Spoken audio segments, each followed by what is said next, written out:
É um prazer estar de volta nesse nosso espaço de reflexão a respeito de textos bíblicos. Ainda estamos dentro do mês de agosto, Dia dos Pais, e eu gostaria de partilhar com você uma mensagem a respeito dessa relação pais e filhos. É com você, pai, que eu gostaria de conversar. Existe uma narrativa no livro de Gênesis, capítulo 22, que retrata a história de um pai com um filho. Quando Abraão é desafiado a pôr a sua fé à prova e para ele é pedido o sacrifício do seu filho. É uma história difícil, uma narrativa estranha para os padrões dos nossos dias. Há pelo menos 3 formas de nós pensarmos esse texto. Alguns acreditam que naquela cultura, naquela região na qual Abraão estava vivendo, era comum o sacrifício de crianças. Portanto, Abraão estaria se contextualizando e respondendo à demanda daquele contexto e daquela cultura, repetindo os mesmos gestos. E talvez aqui esteja um primeiro princípio para você pensar. Quantas vezes não sacrificamos nossos filhos em busca de aceitação do contexto à nossa volta, da cultura aonde estamos inseridos? Um segundo princípio pelo qual podemos pensar esse texto é que alguns teólogos acreditam que Isaac sofria de uma síndrome, talvez síndrome de Down. Ele era filho da velhice. Diz que a sua mãe era muito velha quando ele nasceu. E todos os contextos da narrativa bíblica que fala de Isaac coloca ele sobre uma situação diferenciada. E talvez pela não aceitação desta síndrome, o pai é levado à tentativa do sacrifício. E esse é um outro princípio pelo qual podemos pensar esse texto. Quantas vezes, porque não conseguimos lidar com as circunstâncias sobre a vida dos nossos filhos, quem sabe por eles serem diferentes, por carregarem uma síndrome, uma enfermidade, por não serem tão perfeitos quanto gostaríamos, um comportamento sexual diferenciado ou drogas, quantas vezes queremos escondê-los? E isso nos leva a sacrificar os nossos filhos. O terceiro princípio pelo qual podemos pensar esse estranho texto do sacrifício de um filho, é o próprio caminho existencial. Ou seja, algumas vezes, os caminhos que os pais escolhem, as necessidades de construírem as suas próprias vidas, impõem aos filhos preços difíceis de serem pagos. Percebam que a escolha, ou o desafio, ou a prova de fé era de Abraão. Ele é que tinha que fazer aquele caminho, mas inevitavelmente ele tem que carregar o seu filho. E muitas vezes na vida, algumas demandas da nossa existência enquanto pais, algumas necessidades da nossa construção de vida enquanto pais, são os nossos filhos que pagam os preços altos às vezes. Mas apesar disso, esse texto nos ensina alguns segredos para essa relação pais e filhos.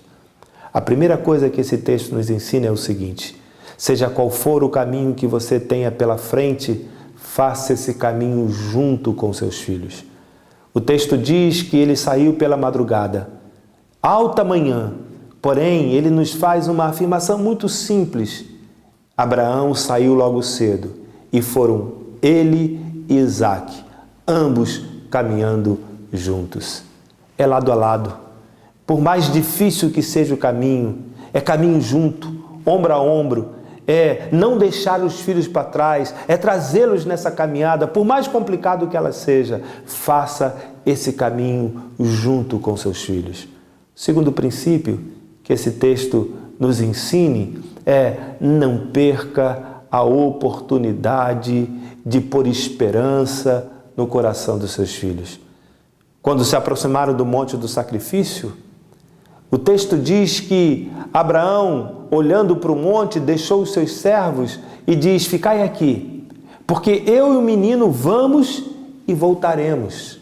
É essa dimensão de quem olha para a vida, percebe as dificuldades, entende os sacrifícios que a vida impõe, às vezes preços altos, no entanto, capaz de dizer ao filho: nós vamos, mas voltaremos. Capaz de dizer ao filho que para toda situação da vida existem entradas e saídas. É apontar uma direção, é apontar uma solução, é não deixar o filho no escuro, mas é saber que se vamos, temos caminho para voltar. É a possibilidade de injetar esperança no coração dos filhos. Terceiro, grande lição que esse texto me ensina nessa caminhada de pais e filhos é que Abraão não perdeu a oportunidade de dizer ao filho que quando não se tem respostas, quando não se tem soluções para a vida, você precisa abraçar um caminho de fé. De repente, Isaac olha para o pai e diz: meu pai, eu vejo aqui na minha mão e na sua mão a lenha, vejo o punhal para o sacrifício, vejo o fogo para o sacrifício, mas onde está o cordeiro? O que vamos sacrificar no monte? Pergunta difícil. Abraão não tem respostas, mas ele dá uma resposta de fé ao filho. Ele diz: meu filho, no monte do Senhor, Deus proverá. Pai, nem sempre nós temos respostas boas para dar aos nossos filhos. Nem sempre, na verdade, sabemos qual era a resposta que temos para a vida. Às vezes, nem resposta temos. Não sabemos o que fazer. Mas os nossos filhos precisam ver em nós essa afirmação de que quando a vida não tem saída, quando às vezes não sabemos o que fazer ou para onde ir, no monte do Senhor, Deus proverá. A vida não é construída só com trabalho, com esforço. A vida também é construída com dependência, com a confiança de que existe uma outra vertente, um outro poder, e que é nele que, quando não temos soluções, confiamos. Pai, não perca essa oportunidade de construir a fé no coração dos seus filhos, de que quando você não souber o que dizer ou o que fazer diante de determinada situação da vida, então ensine ele a crer. No monte do Senhor, Deus proverá. Deus abençoe você e até o nosso próximo encontro. Abba, Pai. Abba, Pai. Abba, Pai. O Senhor me acolherá.